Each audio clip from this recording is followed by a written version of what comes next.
1950년 6월 25일 평화로웠던 일요일 새벽 6.25 한국 전쟁이 발발했습니다. 북한 공산군이 남북 군사 분계선이던 38선 전역에 걸쳐 불법 남침함으로 일어난 전쟁. 국민들의 삶의 터전은 모두 파괴가 되었고 전쟁으로 인한 고아가 생겨나고 가족과 헤어져 찾지 못하고 만나지 못하는 이산가족이 생겨났습니다. 그리고 아직도 끝나지 않은 전쟁. 우리는 휴전 중인 상태이죠. 남한과 북한 사이에 일어난 싸움만은 아니었습니다. 16개 국가의 군인들이 한반도로 파병된 것입니다. 이들 국가 중에 에티오피아 강류 부대는 단 한 번의 패배 없이 승전보를 알리기도 했습니다. 그리고 2년이라는 시간이 더 지나 1953년 7월 27일 휴전협정을 맺게 됩니다. 우리는 아직도 전쟁이 끝나지 않은 휴전 상태에 살고 있는 것입니다. 6.25 전쟁의 기억은 서울 시내 한복판에서도 확인이 가능합니다. 덕수궁을 비롯해서 국보 1호 숭례문, 흥인지문, 한강대교 철골 구조물에까지 6.25의 탄흔이 남아있기도 합니다. 그리고 그 당시를 생생히 기억하고 있는 산 증인들, 바로 6.25 전쟁에 참여했던 16개국의 참전 용사들입니다. 조국의 청춘을 바친 참전 용사, 그들은 지금 어떤 삶을 살고 있을까요? 찬란하게 빛나야 할 그들의 삶은 뜻밖의 매우 처참했습니다. 10명 중 8명은 기초생활수급자로서 끼니를 걱정하는 팍팍한 현실을 마주하고 있습니다. 심지어는 얼마 전 참전용사 할아버지가 아픈 아내에게 귤 한 봉지 사줄 돈이 없어 마트에서 귤을 훔친 일도 발생했습니다. 나라를 위해 희생했던 참전용사가 절도범이 되며 사회적 약자로 살아가고 있는 것입니다. 하지만 더 충격적인 건 국내뿐이 아니라는 것인데요. 한 나라의 식민지배를 받으며 같은 아픔을 겪었던 한국을 위해 선뜻 먼 나라로부터 파병을 결정한 에티오피아. 에티오피아가 공산화되며 한국전쟁 참전용사의 사회주의 체제에 총을 쏜 민족의 반역자라며 재산을 빼앗기고 핍박을 당하기도 했습니다. 또 미국에서는 잊혀진 전쟁이라 불리며 참전용사로서 아무런 대우를 받지 못하고 무관심 속에 있다고 하며 심지어는 한국 참전용사 기념재단이 자금난에 시달리고 있다고까지 합니다. 그 이유는 휴전으로 끝난 전쟁으로 큰 성과가 없고 기간이 짧고 사상자가 다른 전쟁보다 적기 때문이라고 하는데요. 목숨을 바쳐 싸운 참전 용사들에게 냉혹한 현실은 너무 잔인했습니다. 그런데 이런 고난과 역경에도 그들은 이렇게 말합니다. 70년 전 추호의 망설임 없이 한국을 위해 싸웠듯이 지금이라도 당장 대한민국으로 달려가 바이러스와의 전쟁에 참여하고 싶지만 저의 주름과 백발이 원망스럽기만 합니다. 참전용사 고 맥코터 씨는 한국 땅에 묻어달라는 유언에 따라 부산 유엔기념공원에 안장되었습니다. 그는 단 한 명의 중국인도 우리의 참호에 들어오지 못했죠. 그리고 우리는 이를 자랑스럽게 여깁니다. 라고 했습니다. 쉬퍼로우 게브레 볼드 에티오피아 참전용사는 내 비록 온몸에 총탄이 박히고 팔 다리를 잃었지만 한반도의 자유를 위해 싸운 자부심으로 한평생을 살아왔다. 라고 한국전을 회상합니다. 한국을 원망한 적이 없냐는 물음에는 없습니다. 한국전쟁에 참전한 것에 대해서 전혀 후회하지 않아요. 몸에 기운이 있다면 지금이라도 한국에 가서 다시 싸우고 싶은 마음입니다. 참전용사 테르다 메르샤의 말입니다. 세계 유일의 분단 국가라는 결과를 낳았지만 자국의 미래, 또 자신의 나라처럼 목숨 바쳐 지킨 고귀한 희생. 그렇다면 우리는 무엇을 해야 할까요? 전투지원 참전국가 16개국, 대한민국을 비롯해 미국, 영국, 캐나다, 터키, 호주, 필리핀, 태국, 네덜란드, 콜롬비아, 그리스, 뉴질랜드, 에티오피아, 벨기에, 프랑스, 남아공, 룩셈부르크. 과거 이들에게 도움밖에 받을 수 없었던 대한민국.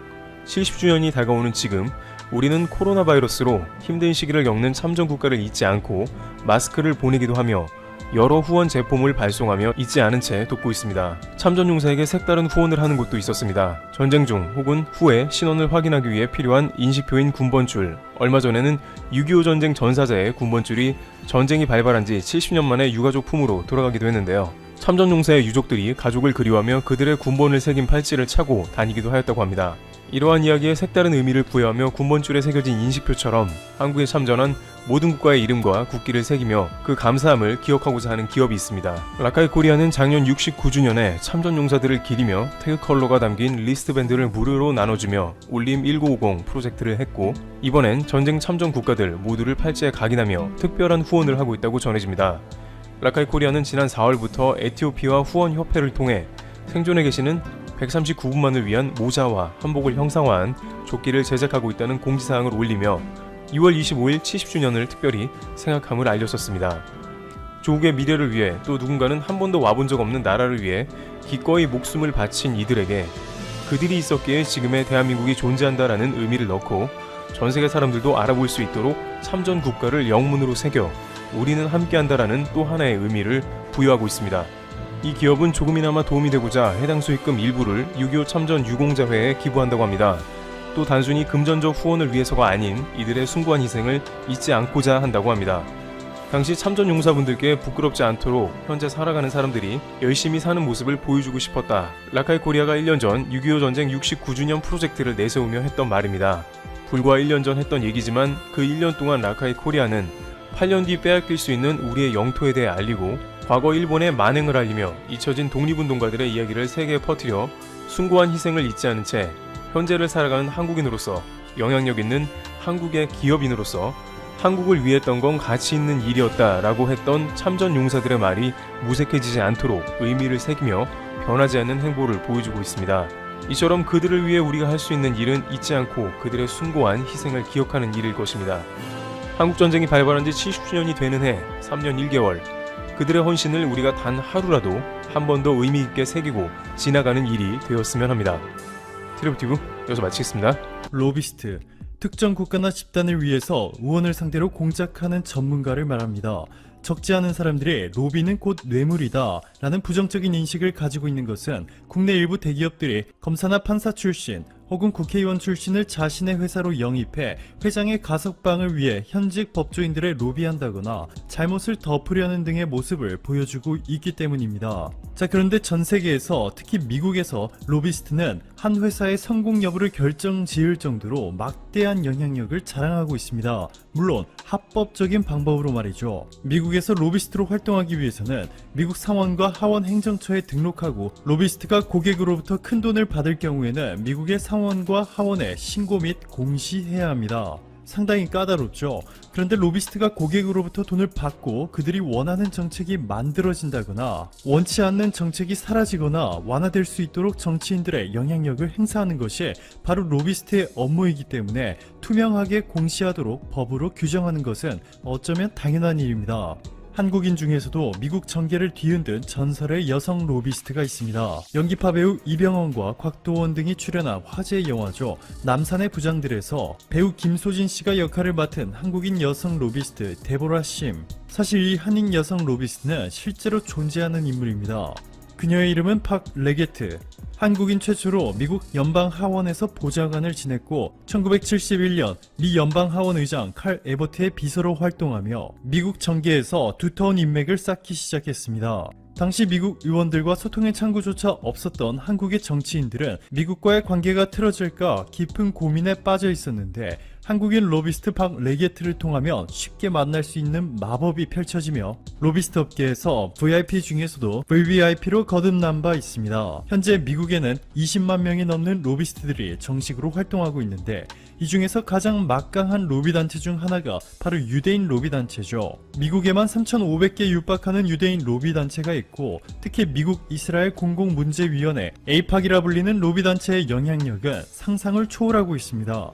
1987년 뉴욕타임스는 민주당의 머빈 다이멜리 하원 의원의 발언을 인용해 미국 정치인 중에서 의회에서 이스라엘에 대해 공개적으로 비판할 수 있는 사람은 없다고 해도 과언이 아니다 전했고 심지어 미국의 제39대 대통령이었던 지미 카터는 취임 초기에 조지 볼을 국무장관으로 내정했지만 유대 로비단체의 반대로 결국 사이러스 벤스로 교체했습니다.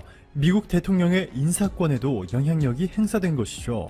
당시 후세인 요르단 국왕도 막강한 영향력을 가진 유대인 로비단체 에이팍에 대해 미국의 대중동 정책 기조는 에이팍이 설정한 틀을 벗어나기 어렵다 발언한 바 있습니다. 그동안 유대단체의 뜻에 반대한 대표적인 미국 정치인들 조지 맥거번, 폴 핀들리, 찰스 퍼시, 하워드 딘, 조지 볼, 바비 인맨 이 미국 정치인과 공직자들은 모두 낙마했습니다. 유대 로비 단체들이 공화당과 민주당 모두를 꽉 잡고 있다 보니 정당에 관계없이 이스라엘 무상 원조처럼 이스라엘에 극단적으로 유리한 정책에 토론도 없이 의결되는 것이 이미 관례가 되어버렸습니다.